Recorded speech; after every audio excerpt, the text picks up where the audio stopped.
අයිබෝන් අද අපි කතා කරන්නේ ලෝකේ ආණ්ඩුක්‍රම ව්‍යවස්ථා තුලින් නිදහස් ප්‍රජාතන්ත්‍රවාදී ආණ්ඩුක්‍රම දේශපාලන ස්ථාවරත්වය ශක්තිමත් කරමින් රටක් අපේක්ෂා කරන ජනතාවක් අපේක්ෂා කරන ආර්ථික සමෘද්ධිය සහ ජාතික අභිලාෂයන් සාර්ථක කරගත් රාජ්‍යයන් හා එම රාජ්‍යයන් වල ක්‍රියාත්මක වන ආණ්ඩුක්‍රම ව්‍යවස්ථාවල තියෙන වැදගත්කම තමයි අපි අද කතා කරන්නේ. ලෝකයේ ලිබරල් ප්‍රජාතන්ත්‍රවාදය ගැන කතා කරනකොට අපිට ඇමරිකා එක්සත් ජනපදයේ සහ ප්‍රංශය කියන මෑත කාලීනව විශේෂයෙන්ම උදාහරණ සහිතව ප්‍රජාතන්ත්‍රවාදයේ ලිබරල් ප්‍රජාතන්ත්‍රවාදයේ ශක්තිමත් ප්‍රජාතන්ත්‍රවාදයේ සමාජ ප්‍රජාතන්ත්‍රවාදයේ පිළිබඳව අපි කතා කරනවා නම් අපිට ඇමරිකාව සහ ප්‍රංශය අමතක කරලා සාකච්ඡා කිරීම ඉතාමත්ම අමාරු කාර්යයක්. විශේෂයෙන්ම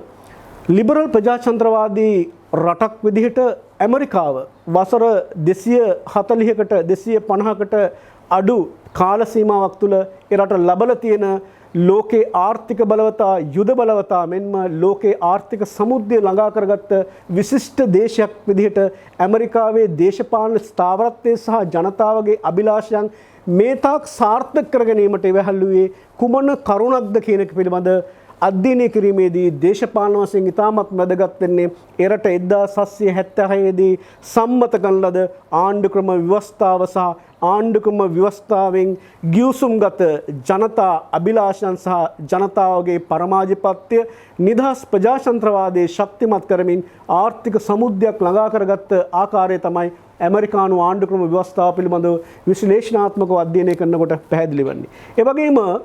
1789 ලෝකෙ සිදුවෙච්ච ප්‍රංශයේ සිදුවෙච්ච ප්‍රංශ විප්ලවය. ලෝකේ ප්‍රංශ විප්ලව ගත්තාම ඇමරිකානු නිදහස් සටන සහ ප්‍රංශ විප්ලවය ප්‍රජාතන්ත්‍රවාදයේ ශක්තිමත් කිරීම සඳහා ගත්ත ජනතා පරමාධිපත්‍යයන් ජනතා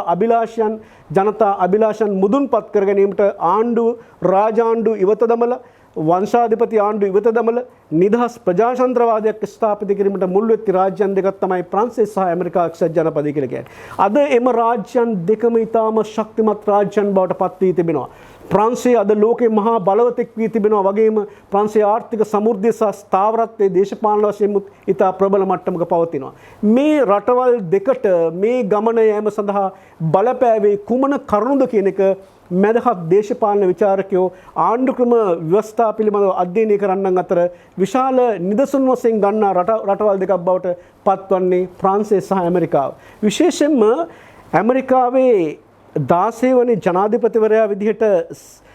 පිළිගැනෙන එබ්‍රහම් ලින්කන් මැතිතුමා 1861 දී ඔහු ඇමරිකාවේ 16 වෙනි ජනාධිපතිවරයා විදිහට එරට දිවුරුම් දෙනවා.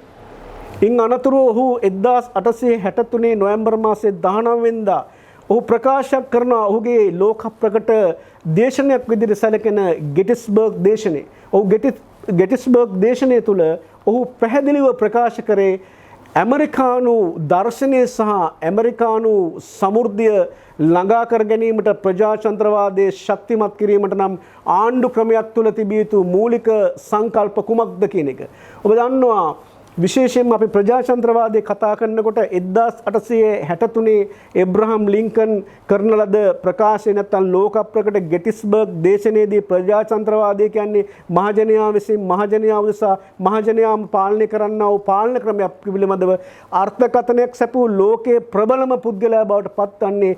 ඇමරිකාවේ 16 වෙනි ජනාධිපති එබ්‍රහම් ලින්කන්. ඔහු 1863 ඉහත ප්‍රකාශය කරන ලදමුත් ප්‍රජාතන්ත්‍රවාදය කියන්නේ සතවර්ෂ ගණනාවක් පැරණි කිස්සු පූර්ව 422 දී ග්‍රීසියේ ඇතැන්ස් වල ජීවත් වූ දේශපාලන චින්තකෙක් වන ක්ලෙෝන් නැමැති පුද්ගලයා තමයි කිව්වේ ප්‍රජාතන්ත්‍රවාදය කියලා කියන්නේ ජනතාව විසින් ජනතාව උදෙසා ජනතාවගේම පාලන ක්‍රමයක් අපේක්ෂාවෙන් ඇති කර ගන්නා ලද ආණ්ඩු ක්‍රමයක් කියන මූලික අදහස ලෝකෙට ඉදිරිපත් කරේ කිස්සු පූර්ව 422 දී. නමුත් ක්ලෙෝන් කරපු එම ප්‍රකාශයට වඩා වර්තමාන ලෝකයේ දේශපාලන චින්තකයන් අතර දේශපාලන දාර්ශනිකයන් අතර විශේෂයෙන්ම සාකච්ඡා වෙන්නේ ඇමරිකාවේ ජනාධිපති ඒබ්‍රහම් ලින්කන් කළ ගෙටිස්බර්ග් දේශනේ ඔහු එතෙන්ද කිව්වේ සමෘද්ධිමත් ඇමරිකාවක් ගොඩනගා ගැනීමට ස්ථාවර දේශපාලන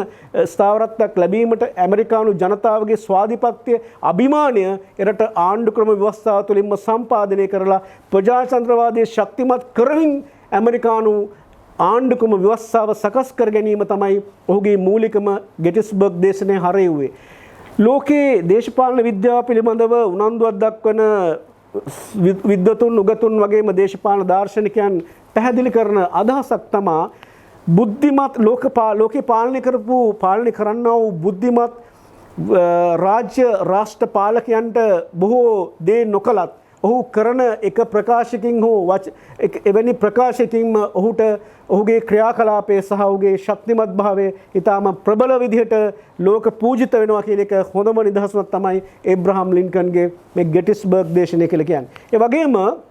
ඔබ දන්නවා ප්‍රංශ විප්ලවයේ 1789 සිදුවීමෙන් පස්සේ ප්‍රංශයේ ආණ්ඩු ක්‍රම 11ක් ආණ්ඩු ක්‍රම 11ක් 1958 වෙනකොට ආණ්ඩු ක්‍රම 11ක් පවතිනවා. ඒ ආණ්ඩු ක්‍රම 11කින් පහක් තිබෙනවා ජනරජ ව්‍යවස්ථාවන් මත පදනම් වෙච්ච ආණ්ඩු ක්‍රමයන්. ඒ වගේම වංශාධිපති ආණ්ඩු ක්‍රම 3ක්. ඒ වගේම රාජාණ්ඩු 2ක් සහ හිට්ලර්ගේ 1940 දී ජර්මනිය විසින් ප්‍රංශය යටත් කරගෙන හිට්ලර්ගේ රූකඩ පාලනයක් කරා යනවා වසර 4ක්. ඒ නිසා ප්‍රංශ ඉතිහාසයේ දෙවතාවක් ජර්මනියට යටත් වෙනවා ප්‍රංශය. ඒ වගේම ප්‍රංශයේ අභිමානය මේ කාල පරිච්ඡේදය තුළ විශේෂයෙන්ම 1789 ඉඳන් 91 වෙනකොට බිහි කරගන්න ලද පළවෙනි ජනරජ ව්‍යවස්ථාවෙන්ම ප්‍රංශ ජනතාවගේ ස්වාධිපත්‍යයේ ස්වාධීනත්වයේ ස්වෛරීත්වය ජනතා අභිලාෂන් මුදුන්පත් කර ගැනීම සඳහා පළවෙනි ඩෙක්ලරේෂන් එක ප්‍රකාශය තුළින්ම පදනම් වන්නේ ශක්තිමත් පුරවැසියෙක් වගේම ස්වාධිපති බලයක් කිසිම රාජ්‍ය ආයතනයකට හෝ පාලකයෙකුට බෙදා වෙන් නොකළ හැකි ස්වාධිපත්‍යයක් සහිත ජාතියක් තමයි පුරවැසියා සහ මානව අයිතිවාසිකම් පිළිබඳව ශක්තිමත්ම පදනම සකස් කරන්නේ 1789 ප්‍රංශ විප්ලවයත් එක්ක බිහිවෙච්ච පළවෙනි ආණ්ඩුවේ. ඔබ දන්නවා ප්‍රංශයේ ඉතිහාසය ගැන කතා කරනකොට නැපෝලියන් කියන සෙම්පතිය. ඔහු 1715 වෙනතුරු ඔහුගේ පාලනය යන ඔහු 1715 දී ප්‍රංශයෙන් සමුගන්නකොට ඔහුගේ පාලනය අවසන් වෙන විට ප්‍රංශ ඉතාමත් ශක්තිමත් ජාතියක් විදිහට ප්‍රංශ සිවිල් බලය, ඒ වගේම පුරවැසියාගේ බලය, ප්‍රංශ සිවිල් සේවය ඉතා ශක්තිමත්ම සේවාවක් බවට පත් කළ ඔහු ඉතා විධිමත් ක්‍රමයකට ප්‍රංශ සිවිල් සේවාව ශක්තිමත් කරගන්නවා. ඒ සිවිල් සේවාව ශක්තිමත් කරගැනීමේ පදනම පසුකාලීනව ජනරජ ව්‍යවස්ථාව වලින් අපේක්ෂා කරන අරමුණු සහ අස්ථාවර ආණ්ඩු තුලින් ප්‍රංශයේ ආණ්ඩු ක්‍රම බිඳ වැටෙනකොට 1958 දක්වා 1946 දක්වා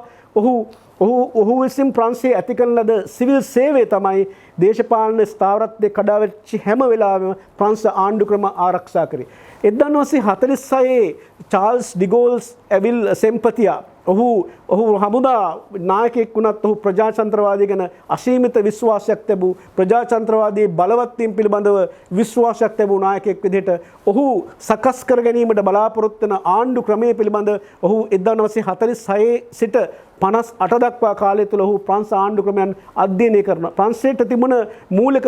ප්‍රශ්නය තමයි ප්‍රංශ විප්ලවයක් මගින් ප්‍රංශ ජනතාව බලාපොරොත්තු වෙච්ච අපේක්ෂා සහ අරමුණු මුදුන්පත් කර ගැනීමට ප්‍රංශයට නොහැකි වුණා. සතවර්ෂ ගණනාවක් යම් ස්ථාවරත්වයක් ප්‍රංශයේ ගත්තා නොමුදු ප්‍රංශ ජනතාව ප්‍රංශ විප්ලවයෙන් අපේක්ෂා කළ සමෘද්ධිය සහ සංවර්ධනය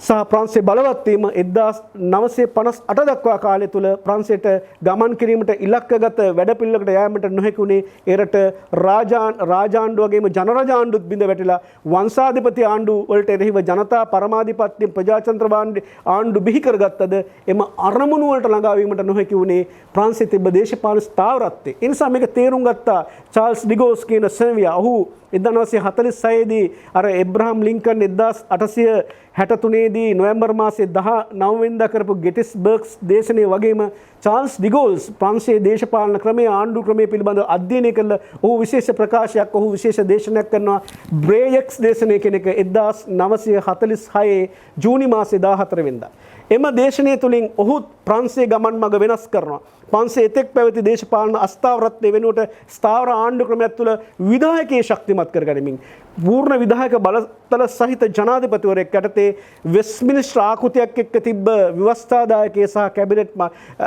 අගමැති ප්‍රමුඛ කැබිනට් මණ්ඩලය සහ ව්‍යවස්ථාදායකය ඉහලින් සිටින ප්‍රංශයේ බලගතු විධායකයක් ඔහු නිර්මාණය කර ගැනීමට 1958 එරට ජනතාවගෙන් ඔහු ජනමත විචාරණයක් පවත්වලා 76කට වඩා ජන වරමක් එක්ක ප්‍රංශයේ ආණ්ඩු ක්‍රමය වෙනස් කිරීමට ඔහු බලයක් ගන්නවා. එදා සිට 1958 සිට 1969 දක්වා කාලය තුල ඩිගෝල් පාලනය ප්‍රංශයේ ස්ථාවරත්වය වගේම දේශපාලන ස්ථාවරත්වය මෙන්ම එරට ආර්ථික සමුද්දය සහ ප්‍රංශයේ බලගතම ලෝක රාජ්‍යයක් බවට පත් කරේ එරට ආණ්ඩු ක්‍රම ව්‍යවස්ථාව කියන එක තමයි මැදහත් දේශපාලන චින්තකයන්ගේ අදහස වෙන්නේ. ඒ වගේම ඇමරිකාවේ අවුරුදු 240කට ආසන්න කාලයක් තුල අද පවතින ලිබරල් ප්‍රජාතන්ත්‍රවාදයේ සමාජ ප්‍රජාතන්ත්‍රවාදයේ ස්ථාවරත්වයේ වගේම එරට ආර්ථික සමෘද්ධියට ලින්කන්ගේ ප්‍රකාශය බලපෑවා වගේම පැරිස් ප්‍රංශයේ අද පවතින දේශපාලන බලගතුභාවයට සහ අද පවතින රටේ ස්ථාවරත්වයට චාල්ස් ඩිගෝල්ස්ගේ බ්‍රේක්ස් දේශනයේ බලපෑවා කියන එක තමයි ලෝක දේශපාලන චින්තකයන්ගේ අදහස වන්නේ. ඒ නිසා රටක දේශපාලන ස්ථාවරත්වයේ එරටේ ජාතික අභිලාෂයන් ප්‍රජාතන්ත්‍රවාදී ලිබරල් ප්‍රජාතන්ත්‍රවාදී සමාජ ප්‍රජාතන්ත්‍රවාදී ආණ්ඩු ක්‍රමයක් තුළ ශක්තිමත් කිරීමට මූලික පදනම දැමිය යුත්තේ ආණ්ඩු ක්‍රම ව්‍යවස්ථාවෙන් කියන එක තමයි ලෝකයේ විදේශපාලන චින්තකයන් තුළ සංවාද වන අදහස වන්නේ. ශ්‍රී ලංකාවේ 1948 සිට වර්තමානයේ දක්වා විශේෂයෙන්ම 1978 ආණ්ඩු ක්‍රම ව්‍යවස්ථාව තුළ 20 වන ආණ්ඩු ක්‍රම ව්‍යවස්ථා සංශෝධනය දක්වා ආ ගමනේ විශේෂයෙන්ම 78 ආණ්ඩු ක්‍රම ව්‍යවස්ථාවක් සම්පාදනය කිරීමට මූල බීජයේ වැටුනේද මේ අස්ථාවර දේශපාලන ආණ්ඩු තුළ ශක්තිමත් විධායකයක් තුළින් ජනතාව අපේක්ෂා කරන ජනතා අභිලාෂයන් මුදුන්පත් කර ගැනීමට ශක්තිමත් විධායකයක් සිටියු කියන මතය 1966 දෙසැම්බර් මාසයේ 24 වෙනිදා එවකට කොළඹ විද්‍යා අභිවර්ධන සංගමේ 22 වෙනි වාර්ෂික සමුළුව අමතමින් එවකට හිටපු රාජ්‍ය අමාත්‍ය ජයවර්ධන මැතිතුමන් කරපු ප්‍රකාශයත් අර ගෙටිස්බර්ග් දේශනය බ්‍රේක්ස් දේශනය වගේම කොළඹ විද්‍යාභිවර්ධන සංගමේදී 22 වෙනි වාර්ෂික සැසිවාරයේ අමතා ජයවර්ධන කළ ප්‍රකාශයද මෙරට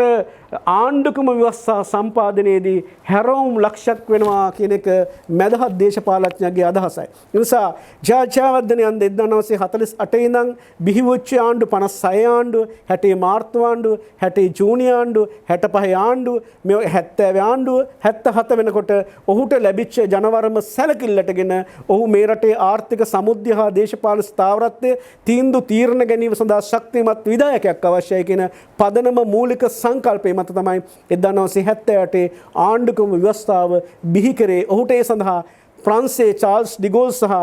ඇමරිකාවේ ආණ්ඩුක්‍රම ව්‍යවස්ථාව මෙන්ම ඉංගලන්තයේ වෙස්ට්මිනිස්ටර් ආකෘතියත් සංකලනය කරමින් තමයි මේ ආණ්ඩුක්‍රම ව්‍යවස්ථාව නිර්මාණය කරේ. ලෝකේ ආණ්ඩුක්‍රම ව්‍යවස්ථාවන් නිර්මාණය විය යුත්තේ ඒ රටේ ජනතා අභිලාෂයන් සහ ඒ රටේ ජනතාව අපේක්ෂා කරන ආර්ථික සමුද්‍ය හා දේශපාලන ස්ථාවරත්වයත් එක්ක ශක්තිමත් බලගතු රාජ්‍යයක් බිහි කර ගැනීම විනා එයින් එහාට ගිය පරමාර්ථයන් තුළ ආණ්ඩුක්‍රම ව්‍යවස්ථා ඇති කර ගැනීම ඒ රටේ ආර්ථික සමෘද්ධිය සහ දේශපාලන ස්ථාවරත්වය මෙන්ම රටේ ඉදිරි ගමන් මගටම යම්කිසි බලපෑමක් අභියෝගයක් කියන එක ලෝකයේ ඕනතරම් දේශපාලන උදාහරණ සහ නිදසුන් තියෙනවා. මේ අනුව අපි කල්පනා කළ යුත්තේ ආණ්ඩුක්‍රම ව්‍යවස්ථාවක් කියන එක ජනතාවගේ මූලික අභිලාෂයන් මුදුන්පත් වෙන විදිහට ජාතික අභිලාෂයන් ශක්තිමත් වෙන විදිහට අනුගමනය කළ හැකි ආදර්ශයට ගත හැකි ආණ්ඩු ක්‍රමයේ මුදුන්මල් කඩක් කියන එක පැහැදිලි වෙන්නේ මේ ආණ්ඩුක්‍රම ව්‍යවස්ථාව ඒ රටේ ජනතාව කොතෙක් දුරට වැළඳ ගන්නවාද කියන තර්කය සහ අදහස මත. ඒ අනුව ඇමරිකාවේ ආණ්ඩුක්‍රම ව්‍යවස්ථාව වචන 7000ක් තිබෙන ආණ්ඩුක්‍රම ව්‍යවස්ථාව එරට හඳුන්වන්නේ වචන 7000 බයිබලය කියලා. ඒ අනුව ඇමරිකානු ජනතාව කොතරම් දුරට තම ආණ්ඩුක්‍රම ව්‍යවස්ථාව පිළිබඳ පැහැදිලි අවබෝධයක් සහ ගෞරවයක් එම උත්තරීතර ලිඛිත ලියවිල්ල පිළිබඳ දක්වනවාද? එය වචන 7 බයිබලය කියන ලෙසටම ඔවුන් එතරම් ආගමක් විදිහට සලකන්නේ. එරට ආර්ථික සමෘද්ධිය හා සංවර්ධනයේ ශක්තිමත්ම පදනම ආණ්ඩුක්‍රම ව්‍යවස්ථාව තුළින් 1776 දී ප්‍රථම ආණ්ඩුක්‍රම ව්‍යවස්ථාවත් භාෂණය හා අදහස් ප්‍රකාශ කිරීමේ පළවෙනිම සංශෝධනය ඇතුළුව 1789 ප්‍රංශ විප්ලවයෙන් 1792 සකස් කළ ජනරාජ්‍ය ව්‍යවස්ථාවෙන්ද පුරවැසියාගේ අයිතිය ශක්තිමත් කරමින් ස්වාධිපත්‍ය ජනතාවගේ පරමාධිපත්‍ය ජනතාව මත පිහිටා කටයුතු කිරීමට එම ආණ්ඩුක්‍රම ගත්ත ශක්තිමත් භාවය නිසා බව පැහැදිලි වෙනවා. බොහොම ස්තුතියි.